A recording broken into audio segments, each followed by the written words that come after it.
Hello everyone, welcome back.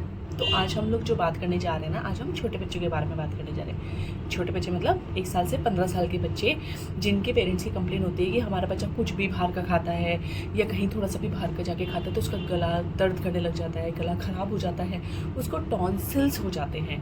ये एक बहुत ही कॉमन सा वर्ड होता है कि उसको टॉन्सिल्स हो जाते हैं। तो ये क्या है, टॉन्सिल क्या है, ऐसा क्या होता है, टॉन्सिल का क्या रोल होता है, तो इसके बारे में आज हम सारी की सारी बातें करेंगे। सबसे पहले तो मैं आपको ये बताऊं कि जब बच्चा पैदा होता है तो वो 4 तरह के टॉन्सिल्स के साथ पैदा होता है, जिसमें उसके जो फेरेंजाइटिस के टॉन्सिल्स होते हैं वो होते हैं, ट्यूबल टॉन्सिल्स होते हैं, पैलेटाइन टॉन्सिल्स होते हैं एंड लिंगुअल टॉन्सिल्स होते हैं। टॉन्सिल्स ये नहीं होता है लोगों के अंदर, पहले मैं वीडियो के स्टार्टिंग में ये चीज़ क्लियर कर दूँ। लोगों को ये लगता है कि बच्चे को जब गले में दर्द हो रहा है ना तो टॉन्सिल अचानक से बन गए हैं, मतलब अचानक से उभर कर आ गए हैं और अचानक से वो कोई बीमारी है टॉन्सिल। ऐसा नहीं है। जैसे हमारे बॉडी के पार्ट्स होते हैं ना, ऐसे ही एक टॉन्सिल हमारी बॉडी का, बच्चों की बॉडी का एक पार्ट होता है।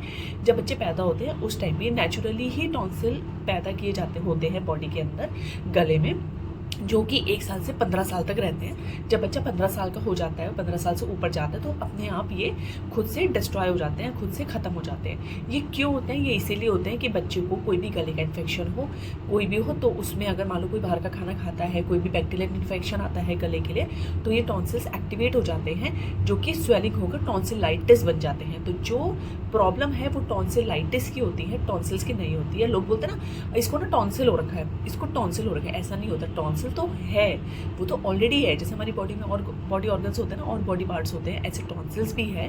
बट जब वो एक्टिव हो जाते हैं तो उनकी स्वेलिंग होकर वो टॉन्सिलाइटिस बन जाते हैं, मतलब उसकी स्वेलिंग हो जाती है। तो इसलिए ये नेचुरली होते हैं, जो 1 साल से 15 साल के बच्चे के बीच में रहते हैं। 15 साल के बाद जाके ये खुद से डिस्ट्रॉय हो जाते हैं। अब क्या होता है कि बच्चा बाहर का बहुत ज़्यादा फ्रिक्वेंट खाता है। बाहर क्या होता है, बाहर के खाने में प्रिजर्वेटिव्स होते हैं।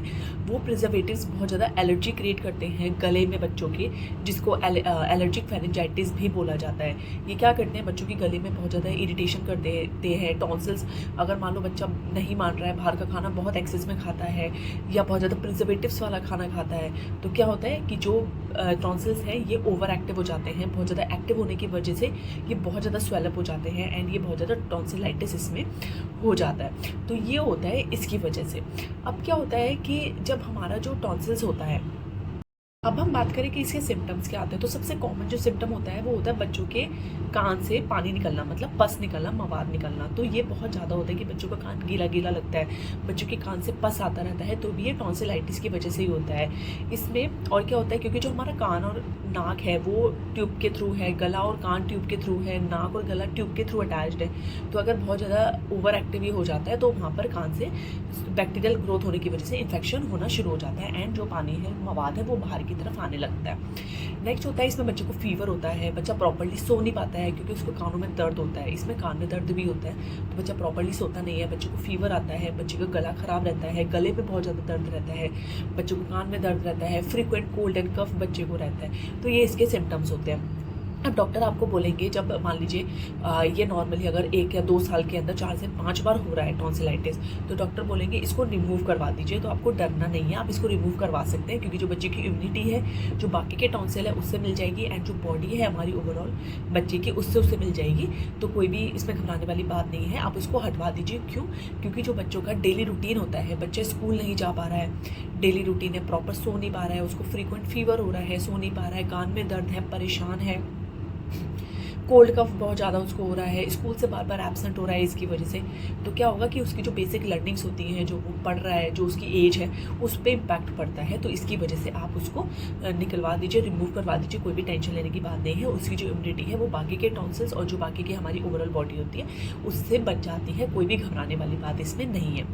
तो आज आपने देखा कि क्या है टॉन्सिल्स, क्या होते हैं, नेचुरली ये होते हैं, ये क्यों इसमें टॉन्सिलाइटिस होता है, स्वेलिंग क्यों आती है और इसके क्या सिम्टम्स होते हैं, और अगर इसको रिमूव करवाने के लिए बोला जाता है तो आपको नहीं घबराना, आप रिमूव करवा सकते हैं। तो आई होप ये वीडियो आपको अच्छा लगा होगा। अच्छा लगा हो इसको प्लीज़ लाइक करना। कल हम किसी और हेल्थ अवेयरनेस वीडियो के साथ आपसे मिलते हैं, तब तक आप सब अपना ध्यान रखना।